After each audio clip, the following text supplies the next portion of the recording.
What moves do I think are the best to build those triceps? Well, let's talk about it in today's video.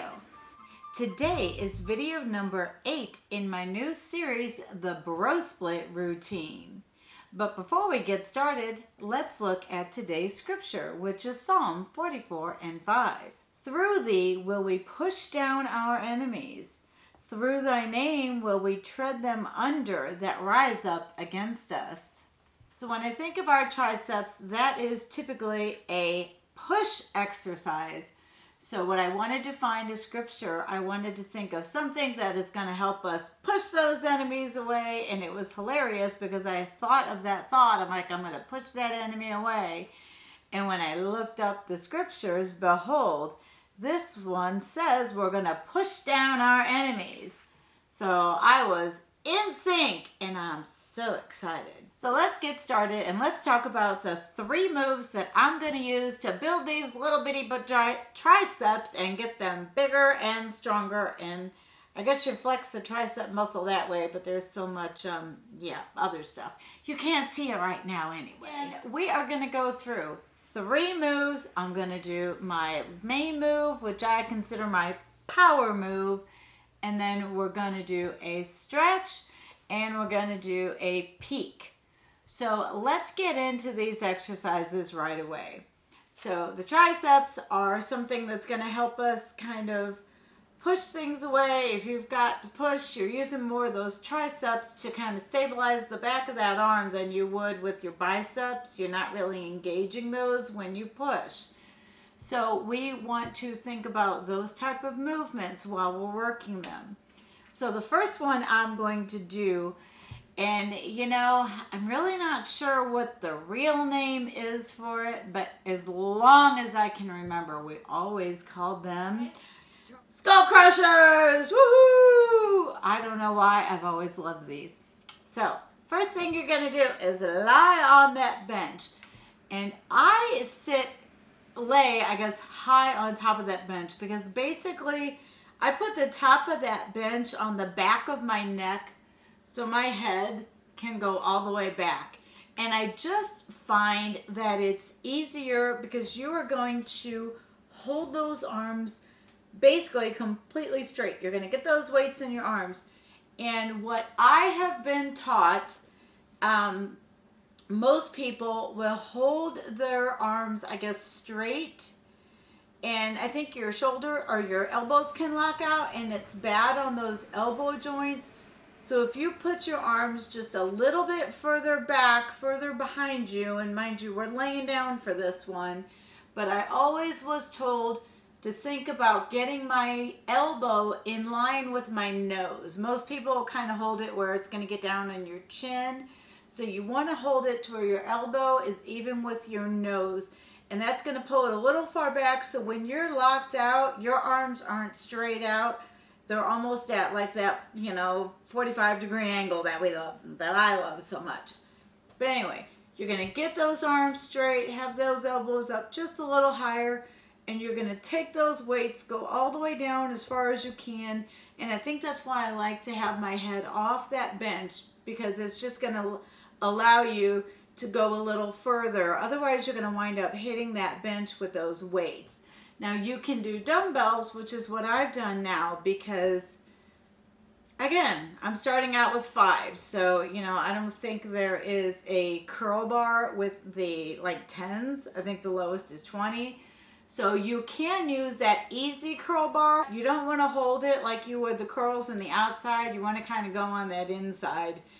And without it being in my hand, it's hard to do. I don't have one, so that's again on my wish list for later. But you're going to get those elbows or hands back. Really, you want to think about trying to hit those weights on the back of your shoulders on that bench. Go straight out. You don't have to lock out and go straight, perfectly straight here, but you want to push. And then what I was also taught a long time ago is your arms are this way when you start. You're kind of like your palms are facing in, but you want to actually push them out, and that's going to give that little more of a pinch or a peak in your triceps over here. So it's kind of it's kind of that same movement when you use the curl bar. You're eventually going to kind of have that twist. So I think that's why I was taught to use that curl bar instead of like just the regular straight bar. So, but those we're going to do 10 to 15 reps. And again, it's still a 1-2 movement, slow and controlled. Keep that tension in your tricep at all times.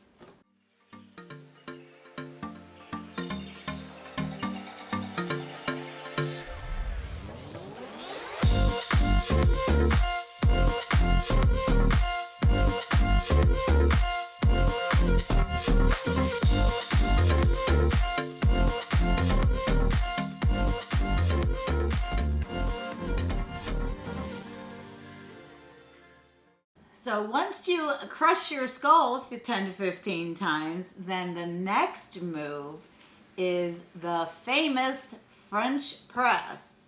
You can do these seated or standing. I don't know why. I've always done them seated. I guess it just kind of helps me to straighten my back. I think sometimes when I stand and do these different moves, it tends to, I feel like I'm, arching my back maybe more than I should. I don't know. I do like the seated. If you stand, you are going to engage that core a little more because you're going to have to stabilize yourself. Is it necessary? No. So that's kind of a personal preference. I'll leave it up to you.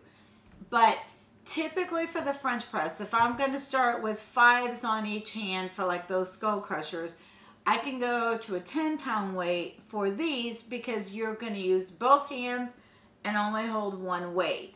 So you're going to grab that weight. I don't know if that's the best way, but I tend to kind of grab like this under the one side of the barbell. You'll see it. I guess I should have brought some in. But anyway, you're going to want to go down as far as you can. This is that stretch for that muscle.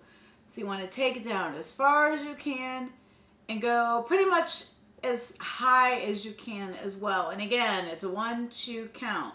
Slow and controlled, but you want to make sure you get all the way to that bottom and get that muscle stretched as much as you can.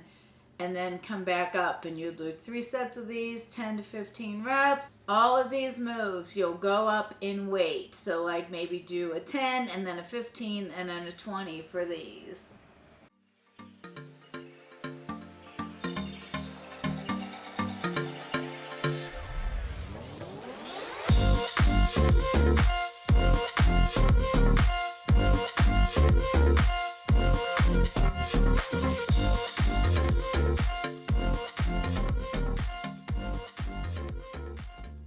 And then the last thing that we'll do, and this is kind of our peak.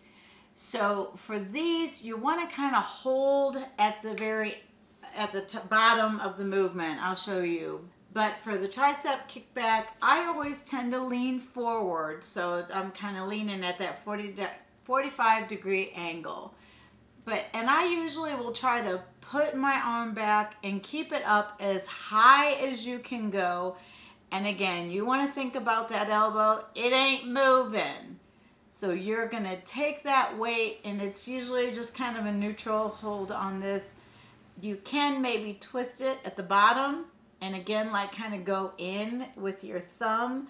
So think about it on the side in the beginning, and then you can kind of twist it in, and that's just going to give you a little more of a, not a stretch, but that peak. It's going to just contract that muscle a little bit more at the top.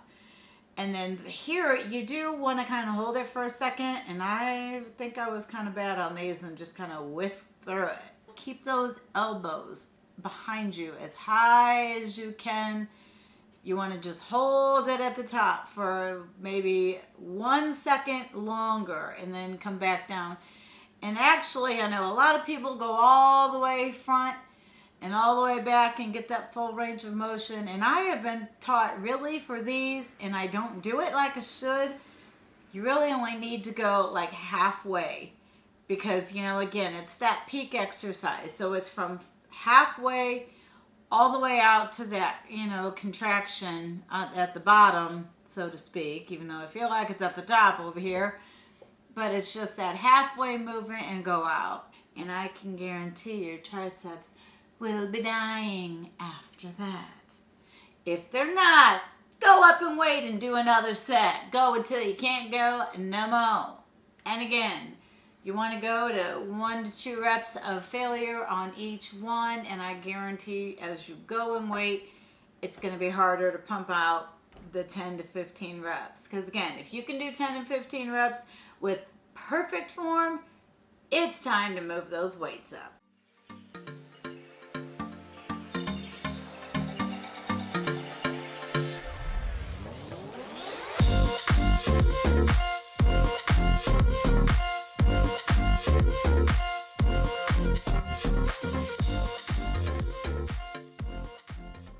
So that's it for my tricep workout, and my question for the comment section. I want to know, what are your favorite moves to work your triceps? Let's talk about it in the comments below. So I wanted to say thank you so much for coming. Thanks for stopping by, and thanks for watching the video all the way to the end. It really does help the channel grow. If you like this video, please give me a thumbs up and show your love and let me know you care. And if you know somebody who would like this type of content, please forward my video to them.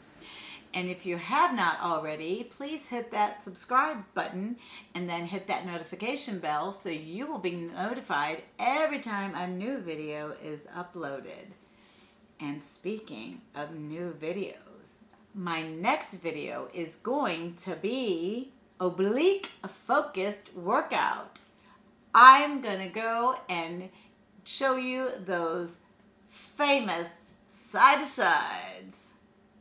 But until then, we'll see you next time.